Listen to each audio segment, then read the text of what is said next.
Welcome into week 8 of the high school football season. I'm Andrew Banstra, and this is the final drive. This time of the year is where you get the games that have been building up all season long, and this is one of them. Undefeated Edgewood putting their best season in a long time to the test against Mount Horeb, who has not lost since week 1. Throw in the fact that the winner gets at least a share of the Badger Small title, and you've got a surefire game of the week on your hands. We pick things up in the second half, tied at a baker's dozen apiece, and Edgewood, who's having their best season in a decade, pulled away. Their QB, Gannon Bagstead, how good has this kid been? That good. Takes it to the house himself, putting his Crusaders up by a touchdown, but he can do it through the air too. Bagstead rears back on the run and lets it rip, unleashing one for his man Ben Morey. Get this, Morey transferred from MHB to Edgewood, and this here was his third touchdown catch of the evening. The Crusaders take a 2-score lead. MHB, though, they wouldn't go down easy. The captain, Eli Meyer, fools everyone, including the cameraman, and he's off to the races. But Edgewood, how about this? They stay undefeated, and they edge out a win 27-20, and we send it over to Nash, who had our game of the night.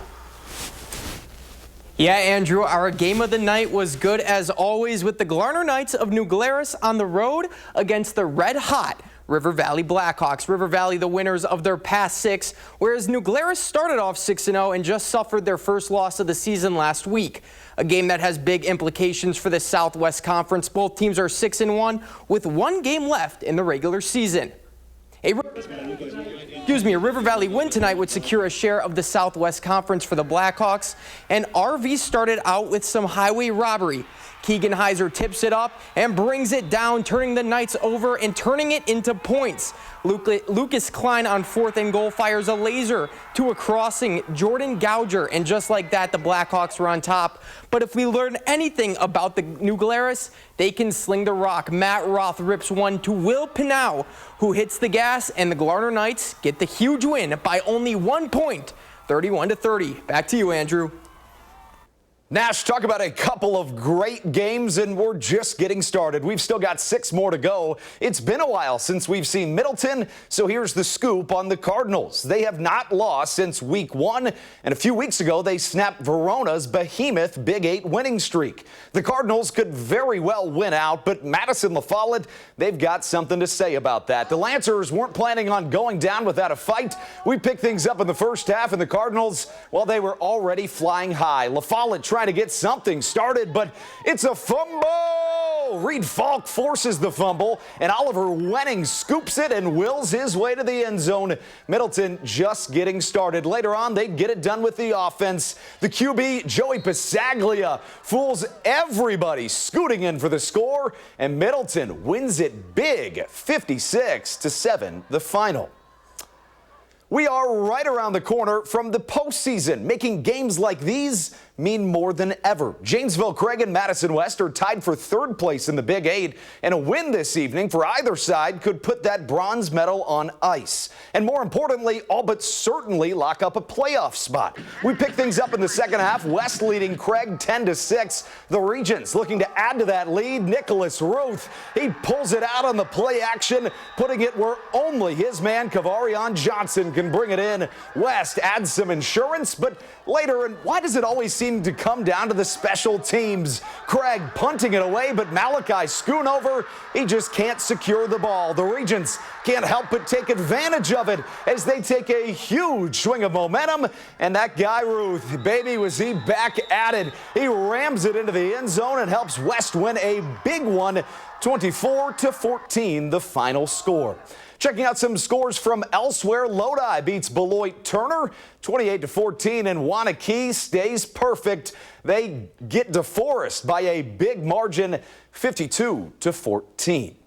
It has been a tale of 2 stories. Milton, they've been menaces this season. They've only lost once, and that was to a good Monona Grove group. Sun Prairie East, too, have been magnificent. A team that you don't want to see, but it hasn't resulted in the same success. A defensive game in the first half would only see 14 points on the board, 7 on both sides for the Cardinals and the Redhawks. But the first half would open up with an awesome scramble from QB1, who would leap the defender amping up that Milton offense. Later on, the Redhawks, well, they'd find Jack Cummins on the deep route, and he sets it up for the easy score. The quarterback would fake the handoff, and watch this, he just runs it on in right there at the Bank of Sun Prairie Stadium, and Milton just barely squeaks by Sun Prairie East. They take it by 4 points, 32-28. What a season it's been for Sauk Prairie. The Eagles have flown to a 5-2 record, looking to make it 6 tonight in Stoughton. But don't let the Vikings' 3-4 record fool you. They know how to move the chains. But this game, it was all about defense. Stoughton getting stingy on the opposite side of the ball. How about this? This one of 5 turnovers in the first half. Matthew Boubon with these sticky fingers. But eventually, something had to give, and it gave in the way of Sauk Prairie. The Eagles keep on flying high thanks to Wyatt Gibbs. Look at number 3 move. He moves his squad to their 6th win of the season as Sauk Prairie takes it 24-0. McFarland, they've got their shields up. With their back against the wall after starting 1-4, the Spartans stood tall, winning 2 in a row. A battle of the wills in this one, though. A chance to stay alive in the Rock Valley race for that conference title. Going against Jefferson, whose 4-3 record puts them on the brink of a berth in the postseason under the lights and the moon. And Bentley Wagner, Jefferson's running back, he's going 100 down the highway. He could go all the way, and he does, but McFarland, they've got a ground game too. Jaden Bloodsaw knifing through the Eagle defense to respond with a score of his own. But back to that Jefferson ground game, let me tell you, they've got a couple of high-speed vehicles in the garage. This time they hand off to Connor Watucky. And let me tell you, he finds his way to the end zone. They score, and Jefferson keeps on winning. They take it 47-35. It looked like it was going to be a rare down year for a Marshall program whose pedigree speaks for itself. But then they rattled off 3 straight wins, headlined by a stunner over Cambridge. But to keep up their steam, they'd have to put down the Pumas of Poynette. And let me tell you, you don't want to mess with Poynette. The Pumas are 5-2 for a reason. Both teams looking to stay afloat in the Eastern Suburban Conference. The Pumas off to a quick start on the road with that QB, Mason Frymuth. He finds his man Johnny Berg down the seam, and he breaks his way into the end zone. They convert on the first drive of the game.